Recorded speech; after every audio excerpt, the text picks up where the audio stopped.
Bonjour à toutes et à tous, bienvenue à l'écoute de Prévention Santé, un programme d'information produit par RNCO et SOS Médecins Cameroun. Prévention Santé est un programme citoyen parrainé par le ministère de la Santé publique du Cameroun. Si vous souhaitez être partenaire officiel, contactez wilsonafrique@gmail.com. Ensemble, valorisons la santé. La fistule obstétricale est une lésion liée à l'accouchement qu'il est possible de prévenir et, dans la plupart des cas, de guérir. Elle laisse les femmes incontinentes, honteuses d'elles-mêmes et souvent coupées de leur communauté. Il s'agit d'une affection débilitante qui a condamné et condamne encore des centaines de milliers de femmes à souffrir dans la solitude, mais aussi la honte. La fistule obstétricale est incontestablement l'un des exemples les plus parlants de l'inégalité d'accès aux soins de santé maternelle et, jusqu'à une date récente, l'une des affections les plus cachées et négligées selon les évaluations générales acceptées.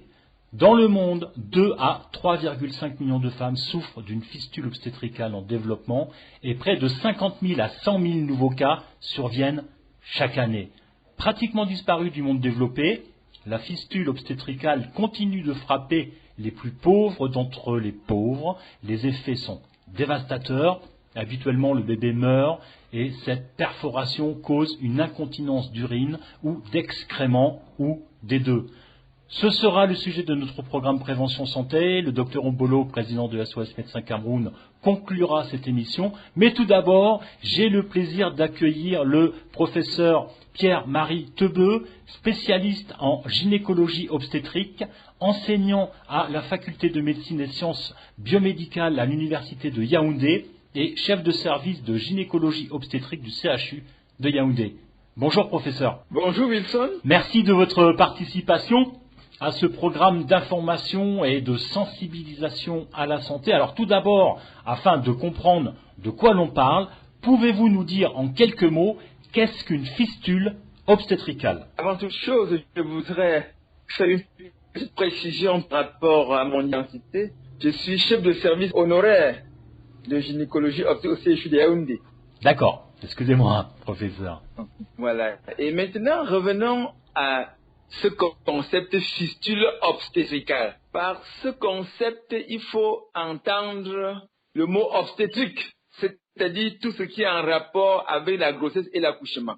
Et le mot fistule, qui veut dire une communication. Vous savez, même si nous posons deux bouteilles côte à côte et nous créons un trou sur la paroi des deux bouteilles, si bien que l'eau peut passer d'une bouteille à l'autre, on a créé une fistule. Mais ici, il ne s'agit pas d'une communication des bouteilles, mais plutôt d'une communication des organes du bas-ventre de la femme, c'est-à-dire la poche à urine et la voie là où le bébé sort, la poche à sel et la voie là où le bébé sort, c'est-à-dire la vessie et le vagin, et l'autre c'est le rectum et le vagin. La conséquence de ces deux entités, c'est qu'il y a l'écoulement des selles ou bien des urines en continu. Pas forcément les deux à la fois. Le plus souvent, c'est soit une, soit l'autre entité, mais parfois les deux. Voilà donc globalement de quoi il s'agit. Dans le monde, chaque jour, environ 800 femmes meurent des complications liées à la grossesse et ou à l'accouchement. Pour une femme qui meurt de causes liées à la maternité, on estime que 20 au moins sont atteintes de morbidité maternelle, dont l'une des formes les plus sévères est donc la fistule obstétricale. Qu'en est-il au Cameroun et plus généralement sur le continent? La fistule obstétricale, c'est une réalité au Cameroun aussi. On estime que chaque année, on a environ en moyenne 500 nouvelles femmes qui vont développer la fistule obstétricale au Cameroun. Tous les pays qui se situent dans ce qu'on appelle ceinture périfistulaire, allant de la région mauritanienne et parcourt la région sahélienne et va jusqu'en Érythrée, en Éthiopie. Partout là, il y a les fistules. Et ça va d'ailleurs continuer en Asie, puisqu'en Afghanistan, au Pakistan, on en a. Mais il faut dire que c'est une affection qui est fréquente de manière générale dans tous nos pays et qui est corrélée à la mortalité maternelle. Alors, quels sont les symptômes, professeur, de cette fistule obstétricale? Il faut dire que la fistule obstétricale, comme le concept est si précisé, survient au cours d'une grossesse ou bien d'un accouchement. Mais il est possible que la fistule survienne aussi au cours d'une chirurgie comme l'ablation de l'utérus. Mais celle-là, on l'appelle fistule vésico-vaginale non obstétricale. Donc, que ce soit l'une ou l'autre entité, la fistule va se manifester d'abord par le fait que les urines coulent en continu ou bien les selles. Et la personne qui présente la fistule fait donc ressortir de graves odeurs. Je dirais graves parce que ça repousse le voisinage. Il y a également, professeur, des traumatismes psychiques. Est-ce que vous pouvez nous en dire un mot également? Il faut dire que lorsque nous interrogeons les femmes qui présentent la fistule, elles ont l'habitude de se cacher. Voilà, il faut dire comme ça. 3 femmes sur 10 disent qu'elles ont l'habitude de se cacher. Et une femme sur 10 dit qu'elle a pensé à se suicider comme solution à la fistule. Ça prouve l'importance du traumatisme psychique qui est autour de cette affaire. Un impact très important, effectivement. Exact. Prévention Santé, un programme d'information et de sensibilisation au service des populations. Nos objectifs, vous fournir une information fiable et utile afin de mieux comprendre les enjeux sanitaires et leurs conséquences. Nous aborderons ici les questions que vous vous posez et nous y répondrons de façon concise et claire. Prévention Santé est un programme citoyen parrainé par le ministère de la Santé publique du Cameroun. Si vous souhaitez être partenaire officiel, contactez wilsonafrique@gmail.com. Ensemble, valorisons la santé.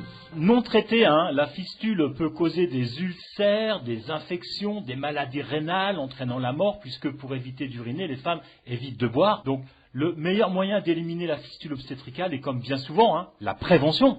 Il serait possible de réduire très sensiblement la morbidité maternelle si chaque femme avait accès à des services de santé sexuelle et procréatifs de qualité. On parle là encore, bien sûr, de la santé, mais également de la formation aussi du corps médical. Professeur, vous êtes également connu par vos techniques de réparation de la fistule obstétricale. Pouvez-vous nous parler de ces techniques de réparation que vous pratiquez? On peut dire qu'on range tout en 2 grandes entités. Ce qu'on va appeler la fistulographie, c'est-à-dire on ferme le trou, et ce qu'on appelle la fistuloplastie. On fait la greffe, on prélève parfois du tissu pour venir combler le vide. Dans tous les cas, que ce soit l'une ou l'autre approche, ce qu'on veut, c'est que la femme soit à la fois, qu'elle ait la fistule fermée, mais aussi qu'elle soit continente. Parce qu'il y en a qui veulent avoir la fistule fermée, mais les urines continuent à couler anormalement par la voie normale. Je veux dire, elle ne contient pas les urines, elle ne retient pas les urines. Et pour ajouter, il faut dire que le plus souvent, la fistule va être opérée sous anesthésie loco-régionale. On n'endort pas la femme dans 90% des cas. Professeur, on l'a dit aussi, il y a des problèmes, on va dire, de formation du corps médical, parce que souvent ces fistules obstétricales interviennent sur des femmes qui ont été, on va dire, mal prises en charge. Donc là aussi, le corps médical a peut-être du travail à faire en termes de formation. Quelle est votre expertise à ce sujet?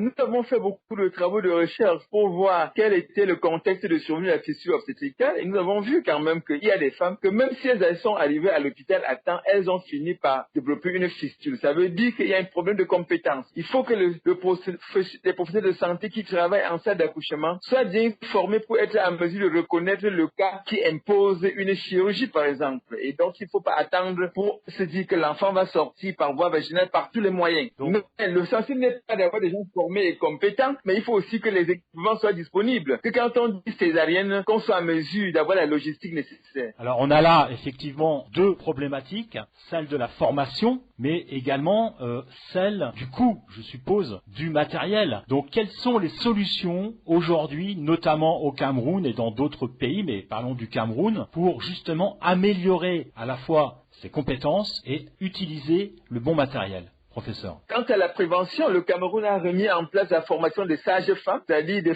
personnes qui sont formées spécifiquement pour les accouchements. De plus, il y a ce qu'on appelle les séminaires SONU, le renforcement des capacités de ceux-là qui sont déjà en train de travailler dans les maternités. Voilà des approches qui doivent normalement aider à prévenir la fistule obstétricale. Parce que même si la femme arrive avec un accouchement qui est dystoxique, veut dire qu'elle a eu un accouchement difficile, parfois seulement le fait de poser une sonde urinaire à des meufs va mettre la vessie au repos et la mettre à l'abri de la fistule. fistule. Maintenant, quant au volet disponibilité des soins, nous savons bien qu'aujourd'hui, le Cameroun fait beaucoup d'efforts dans la gratuité des césariennes, dans l'accessibilité aux consultations prénatales. Et tout cela afin que les femmes soient à l'abri et qu'au moment où elles ont besoin de la chirurgie des césariennes, qu'elles puissent en recevoir sans avoir forcément à débourser des sous. Et lorsqu'il y a la gratuité, il y a des kits de césarienne où on peut utiliser avant que la famille paye par la suite.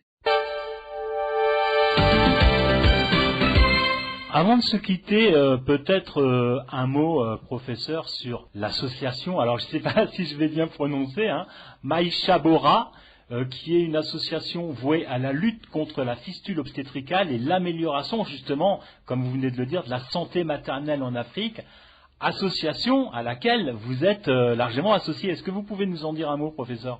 Bon, il faut dire que de par mes interventions à travers le monde, j'ai collaboré et je continue à collaborer avec beaucoup d'associations, dont Maïcha Bora, dont WAHA, dont Artemedis, dont Geneva Foundation for Medical Education and Research, GFME, dont MSF. Bref, elles sont Operational Fistula. Elles sont très nombreuses. Et parlant particulièrement de Maïcha Bora, on a engagé des travaux sur la lutte contre les fistules obstétricales et les cancers. Et pour l'instant, nous sommes restés au niveau de la sensibilisation, pas encore des activités de terrain. Ça sera peut-être pour 2022, professeur? Très probablement. Professeur, merci à vous pour toutes ces informations et ces conseils. Et bonne continuation à vous et toute votre équipe. Et encore bravo pour le travail que vous menez auprès de toutes ces femmes. Merci beaucoup à vous-même. Merci beaucoup à vous parce que vous jouez un rôle fondamental dans la lutte contre les fistules obstétricales en faisant passer le message que les gens comprennent que la fistule obstétricale n'est pas une tort. C'est une maladie qu'on aurait pu éviter et que même quand ça survient, on peut faire quelque chose. Je vous remercie. Merci beaucoup à vous. Pour finir ce magazine, je vais donner maintenant la parole au docteur Ombolo, président de la SOS Médecins Cameroun et nutritionniste.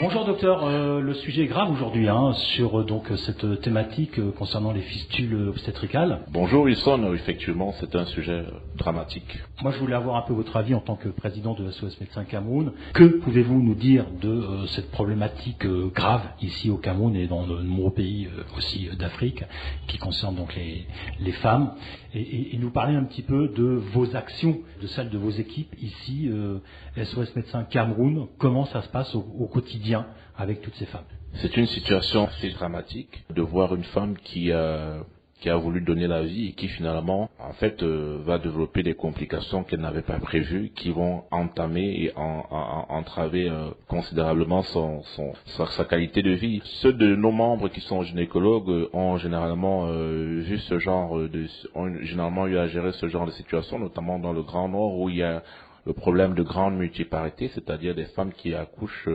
plusieurs fois.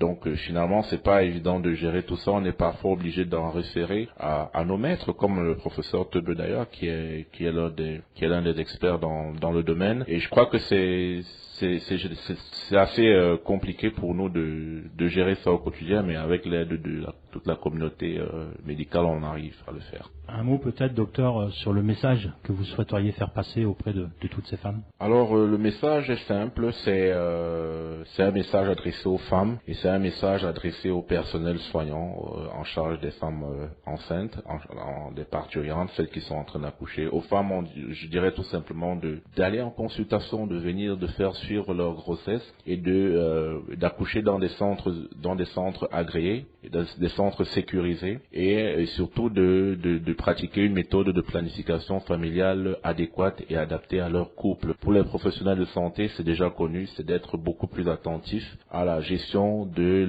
l'accouchement chez ces femmes à risque, surtout les grandes multiparts. Docteur, merci beaucoup. Prévention santé, c'est fini. On se retrouve la semaine prochaine avec un autre sujet qui vous parle de votre santé. Et n'oubliez pas que si vous le souhaitez, vous pouvez poser vos questions également sur WhatsApp au 237 676 11 29 27. 237 676 11 29 27. Bonne semaine à toutes et à tous et n'oubliez pas de vous laver les mains. Prévention Santé est un programme citoyen parrainé par le ministère de la Santé publique du Cameroun. Si vous souhaitez être partenaire officiel, contactez wilsonafrique@gmail.com. Ensemble, valorisons la santé. Merci à tous les partenaires qui permettent de faire vivre ce programme et plus particulièrement à l'équipe de SOS Médecins Cameroun et à son président, le docteur Ambolo. Si vous avez des questions à poser concernant notre programme, si vous souhaitez nous proposer des sujets, nous sommes à votre écoute. Envoyez un mail à wilsonafrique@gmail.com et nous répondrons à vos questions dans cette émission.